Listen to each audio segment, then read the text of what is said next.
caso di positività al coronavirus nel territorio comunale di Chioggia è stato annunciato ieri sera dal sindaco Alessandro Ferro attraverso un video postato nella pagina Facebook del comune. Secondo il bollettino ricevuto dal sindaco, la persona coinvolta non è ricoverata e con ogni probabilità si trova in stato di isolamento domiciliare. Salgono così a 6 le positività che riguardano il territorio clodiense. 4 sono le persone in isolamento, soprattutto medici e infermieri che lavorano negli ospedali di Venezia e Mestre, venuti a contatto con pazienti contagiati. 2 i ricoverati all'ospedale All'Angelo di Mestre, tra cui un 86enne di Valli di Chioggia. Intanto stamane il sindaco Ferro ha emanato l'ordinanza di attivazione del centro operativo comunale, disposta dal governo lo scorso 3 marzo in tutti i comuni dove siano stati riscontrati casi di positività di cui non si conosce la fonte di trasmissione o questa non sia riconducibile a persone provenienti dalle zone rosse. Il COC è stato attivato al fine di assicurare la direzione e il coordinamento dei servizi di soccorso e di assistenza alla popolazione in relazione all'emergenza epidemiologica. La sua sede è il municipio, anche se viene istituito un centro logistico nella sede della Protezione Civile in via del Boschetto Sottomarina, operativo quotidianamente dalle ore 8 alle ore 16.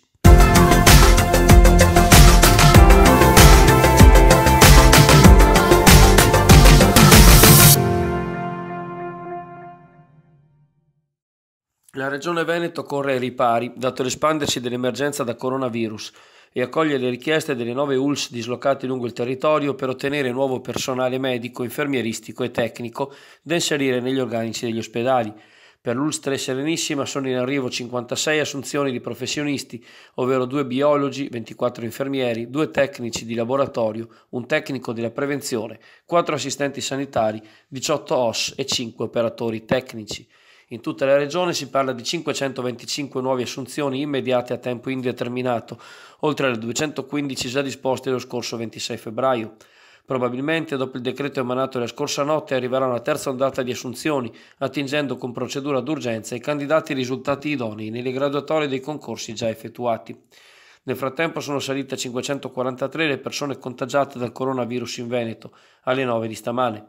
Per quanto riguarda l'area metropolitana di Venezia sono esattamente 100, 4 in più rispetto a ieri. Di queste, 23 sono ricoverate a Mestre, 10 nel reparto di terapia intensiva, 11 a Venezia, 4 in terapia intensiva e 3 a Milano con un paziente in rianimazione.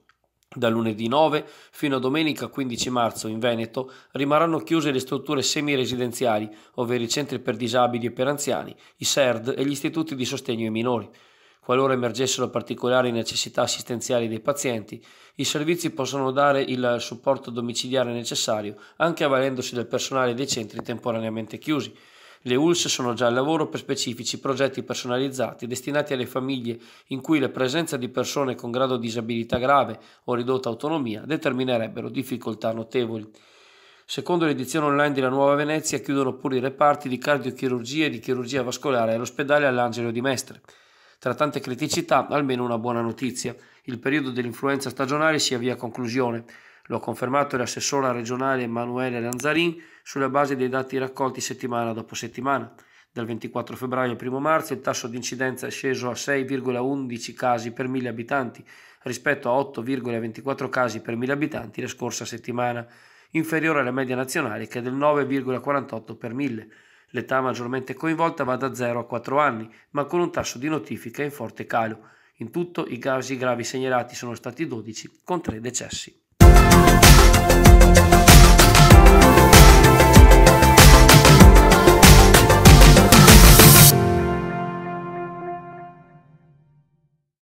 Ieri pomeriggio nel municipio di Cavallino Treporti i 9 sindaci del litorale veneto e i rispettivi consorzi di promozione turistica con le OGD hanno incontrato il vicepresidente della giunta regionale veneta Gianluca Forcolin per fare il punto dell'emergenza coronavirus in merito alle ricadute che avrà sull'economia della prossima stagione balneare. Per Chioggia erano presenti il sindaco Alessandro Ferro, l'assessore Daniele Stecco, i consorzi Lidi di Chioggia e Con Chioggia Sì e Ascot Spiagge.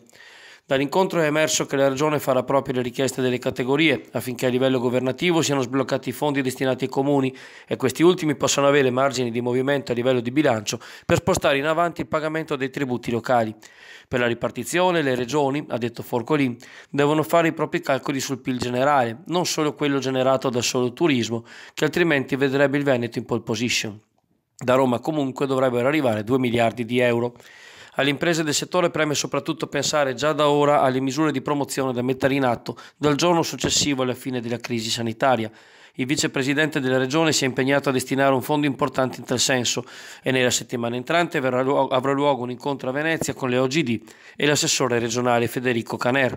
A questo tavolo seguirà quello operativo della struttura Venice Sands, che annovera al suo interno anche il consorzio con Chioggia Sì, il quale è stato partner anche durante l'inverno attraverso la presenza nelle fiere.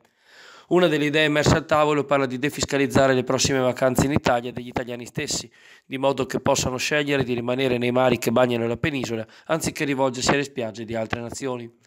Prioritaria al momento è la costituzione di una squadra di lavoro tra i soggetti partecipanti per coordinare le azioni e rilanciare l'immagine collettiva del litorale veneto.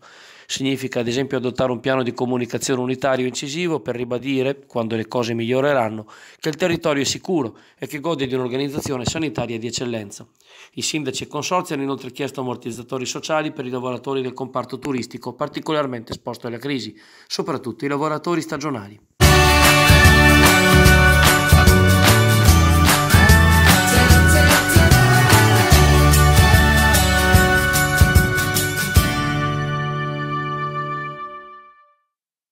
Giorgio Bellemo, presidente dei concessionari balneari di sottomarina riuniti in Ascot, individua nell'amministrazione comunale di Chioggia la responsabilità della decisione manifestata ieri dall'ANAS di procedere immediatamente alle opere di manutenzione straordinaria lungo il ponte translagunare delle Trezze. Il comune, afferma Bellemo alle telecamere di Chioggia Azzurra, ha rallentato nel tempo l'esecuzione delle opere previste già nei mesi scorsi, spostando il danno verso gli operatori turistici ed economici. D'altronde al governo, che regge ANAS, negli ultimi anni c'è sempre stato il Movimento 5 Stelle.